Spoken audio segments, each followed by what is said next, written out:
بسم اللہ الرحمن الرحیم۔ السلام علیکم ورحمۃ اللہ وبرکاتہ۔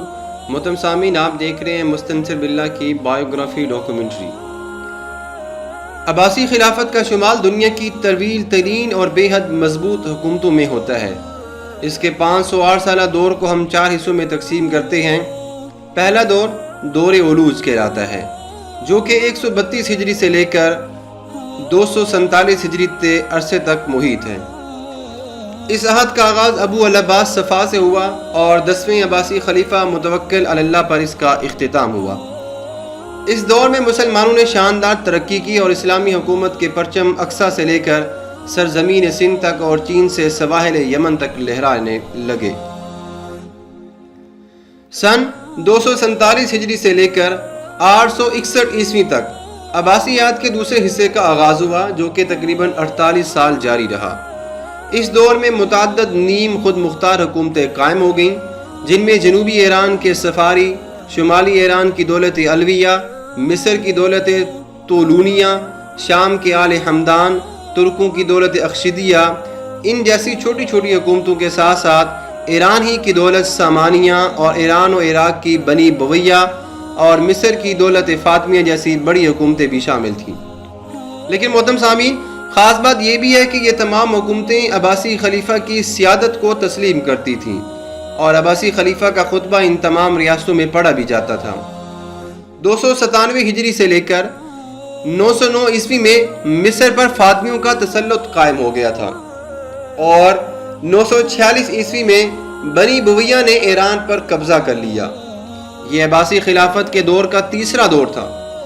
اس دور میں عباسی خلفاء کی قیادت تسلیم تو کی گئی، لیکن اس کی حیثیت بالکل رسمی سی تھی۔ اس دور میں سامانیوں، بنی بویہ، سلجوکیوں اور فاطمیوں نے قابل قدر خدمات سر انجام دی۔ 547 ہجری میں عباسیوں کی خود مختاری کے دوسرے دور کا آغاز ہوا، جب 31ویں عباسی خلیفہ مقتضی امر اللہ نے 547 ہجری میں انتظام حکومت سنبھالا اور عباسی حکومت سلجوکیوں کے دائرۂ اثر سے آزاد ہوئی۔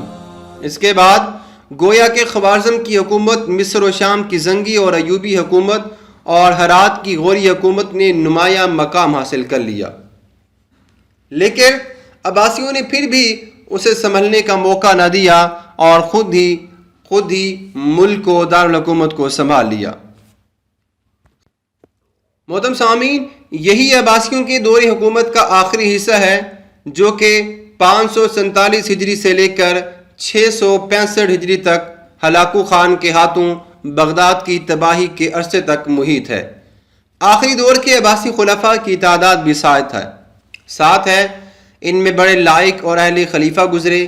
آخری دور کے عباسی خلفاء میں سب سے اچھا دور مستنصر باللہ کا ہے، جن کی عہد حکومت کا آج ہم جائزہ لے رہے ہیں۔ محترم سامعین، مستنصر باللہ صفر 588 ہجری فروری 1192 عیسوی میں پیدا ہوئے۔ بچپن ہی سے بہت اچھی عادات و اطوار کے مالک تھے۔ نیکیوں کو اپنانے اور برائیوں سے اجتناب کرنے کی آپ کی فطرت پیدائشی تھی۔ ذہانت کی وجہ سے آپ کے دادا ناصر الدین آپ کو بہت پسند کرتے تھے اور آپ کو قاضی کے نام سے بلایا کرتے تھے۔ رجب 623 ہجری جولائی 1226 عیسوی میں اپنے والد ظاہر بامر اللہ کی جگہ خلافت کی ذمہ داری سنبھالنے کے بعد مستنصر باللہ کے سامنے ایک بڑا چیلنج تھا کہ تاتاریوں کا سیل بلا سمرقند، بخارا، خوارزم، بلخ، نیشا پور سمیت وسط ایشیا اور ایران کے بہت سے شہروں کو تباہ و برباد کرنے کے بعد اب عراق کے دروازے پر وہ دستک دے رہا تھا۔ تاتاریوں کے طوفانی حملوں کی خبریں مستنصر باللہ کے پاس پہنچ رہی تھیں۔ انہوں نے اسی وقت تاتاریوں کا مقابلہ کرنے کی تیاریاں بھی شروع کر دی تھیں۔ ان کے حکم پر ایک بہت بڑی طاقتور فوج تشکیل دی گئی۔ اس میں 1 لاکھ تو صرف سوار تھے، پیدل سپاہی ان کے علاوہ تھے۔